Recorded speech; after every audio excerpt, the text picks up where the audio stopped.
Let's face it, we've all been there. You start a new fitness plan with all the enthusiasm of a caffeinated squirrel, convinced that you'll become the queen of the gym. Fast forward a week and you're crying into a tub of ice cream because apparently kale doesn't taste like cake. Sound familiar? Well, today we're talking about fitness fails, those frustrating, relatable moments, and more importantly, how to recover like a pro.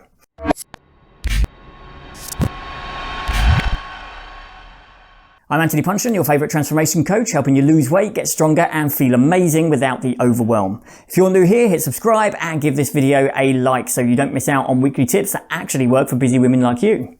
Now, we all make mistakes when it comes to fitness. It's part of the journey, but the good news is most of these fails are totally fixable. Stick with me because by the end of this video, you'll have a clear plan to turn those hiccups into stepping stones towards success. Oh, and don't miss the last tip. It's my absolute favourite for staying motivated, even when you feel like throwing in the towel. Now, the first fitness fail we've all fallen for is trying to change everything at once. You know how it goes. You dust off your trainers, you throw out anything remotely fun from the kitchen and declare that chocolate is dead to you. You're convinced that you'll be a green juice sipping goddess by Monday. By day 3, your body's staging a rebellion. Your energy's gone AWOL and you're Googling, can a human survive on chocolate alone? Spoiler, no you can't. The problem with this all or nothing approach is that it's trying to run a marathon when you've never even run to catch a bus. Your brain and body thrive on small, manageable changes, not massive upheavals. Research backs this up. Studies show that when we focus on 1 or 2 new habits at a time, we're far more likely to stick with them long term. It's called behaviour stacking, and it works. Here's how to recover and do it right. Start with 1 or 2 tiny, realistic changes that actually fit your life. For example, instead of banishing chocolate forever, which, let's be real, is basically a hate crime against joy, try switching to a slightly darker chocolate that satisfies your cravings with less sugar. Or add a simple habit like a 10-minute walk after dinner. It boosts digestion and sneaks in some extra movement without feeling like a chore. Another tip, celebrate those small wins. You walk for 10 minutes, amazing. You swap crisps for almonds today, Nobel Prize worthy. Yeah, each small step builds confidence, and before you know it, you've got a cascade of behaviour habits. Progress, not perfection, is the name of the game. Now, next up, overtraining. Yes, the classic go hard or go home mindset. You hit the gym every day, you're pushing yourself like a contestant on Strictly Come Dancing. By the end of the week, you're so sore you can't sit on the toilet without clinging to the walls like Spider-Man. And stairs, they're no longer a convenience. They're a death trap designed to test how much pain you can endure before considering moving to a bungalow. Overtraining might feel like you're being dedicated, but it's actually like watering a plant with a fire hose. Too much, too soon, and things start to fall apart. Your muscles repair and grow during rest, not during the workout itself. Research from the Journal of Strength and Conditioning Research shows that skipping recovery can lead to injuries, burnout, and stalled progress. So, how do you recover? First, schedule at least 1 or 2 rest days a week. No guilt allowed. On these days, focus on active recovery. This could mean a gentle yoga session, a leisurely walk, or even some foam rolling while you binge watch reruns of Friends. Because nothing soothes sore muscles like Ross shouting, "We were on a break!" for the 100th time. Another tip, prioritise sleep. Yeah? Think of sleep as your body's magic repair potion. Studies show that deep sleep helps rebuild muscle tissue and reduce inflammation, so aim for 7 to 9 hours if you can. And if you're struggling to get good sleep, then try a wind down routine. Dim the lights, avoid screens, and maybe sip on some herbal tea. Or wine. I won't judge. Remember, rest isn't weakness, it's strategy. If athletes like Serena Williams can take rest days and still dominate, then so can you. And who knows, with enough recovery you might actually start to enjoy leg day. Or at least tolerate it. Now let's talk about most people's nemesis, the scales. You step on them expecting fireworks, a confetti cannon, maybe even a victory parade, but instead you get nothing. Or worse, the number goes up. At this point you're ready to launch the scale into orbit like it's being prepped for a SpaceX mission.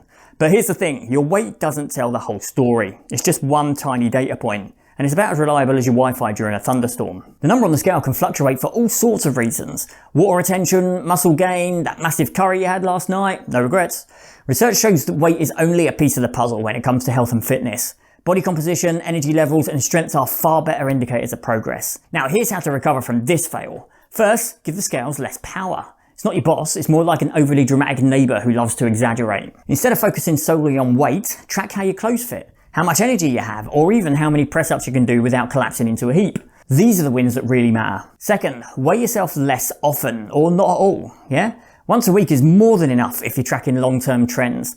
But if stepping on the scale makes you want to cancel your gym membership, then ditch it altogether. Your mental health matters more than a number. Remember, the goal isn't to weigh less, it's to feel better, move better, and live better. Lastly, celebrate the non-scale victories. Maybe you walked up the stairs without having to pause halfway to write your will, or favourite jeans now fit like a dream. These are the moments that deserve the real celebration, preferably with cake. Yes, I said cake. If you haven't gotten them yet, moderation, not deprivation, is key. Now, quick reminder before we dive into the final tip, if you're finding this video helpful, or at least mildly entertaining, then give it a thumbs up and hit that subscribe button. It really helps me keep making content for you, and who doesn't need more fitness tips with a side of bad jokes in their life? Go on, I'll wait. Okay, ready? Alright, now let's talk about the comparison trap. You're scrolling Instagram and there she is, Mumbod Miracle 87. She's got 3 kids, a spotless kitchen, and somehow still finds time to pose with her morning smoothie bowl like it was plated by Gordon Ramsay. Meanwhile, you're just proud you remembered to eat breakfast and didn't grab a Kit Kat on the way out the door. It's easy to feel like you're failing when you compare yourself to others, but here's the truth. Social media is the highlight reel, not the whole movie. Most of these perfect fitness influencers, they got professional lighting, editing, and 1,000 outtakes to get that one flawless shot. They're not living in the same reality as the rest of us, where laundry piles up and getting the kids to school on time feels like winning a gold medal. Comparing your progress to theirs is like comparing your cooking to Delia Smith's when you're just trying not to burn the toast. Now, here's how to recover from this one. First, unfollow anyone who makes you feel bad about yourself. Your feed should inspire you and not make you question your existence. Instead, follow people who keep it real, those who celebrate the messy, imperfect side of fitness and life. Second, focus on your own journey. Look back at where you started and celebrate how far you've come, whether that's lifting heavier, walking further, or just feeling a little bit more confident in your skin. Progress isn't about perfection, it's about getting a bit better each day.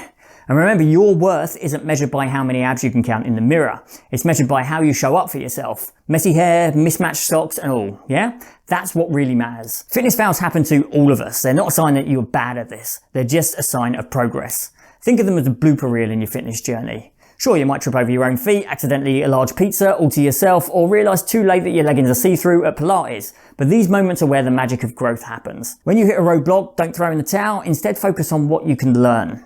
Missed a week of workouts? That's okay. Start fresh tomorrow. Overdid it with the treats? Cool. Balance it out with a nourishing meal. Progress isn't about being perfect. It's about showing up, doing your best, and laughing at the ridiculous moments along the way. So, what's your next step? Start small. Pick one habit to focus on this week, whether it's going for a walk, drinking more water, or finally trying that dance class that you've been secretly Googling. Celebrate the small wins because they add up faster than you think. And remember, you don't have to do this alone. If you're looking for more tips and encouragement, hit subscribe and join this little community of ours. We're all in this together, leggings, mishaps and all.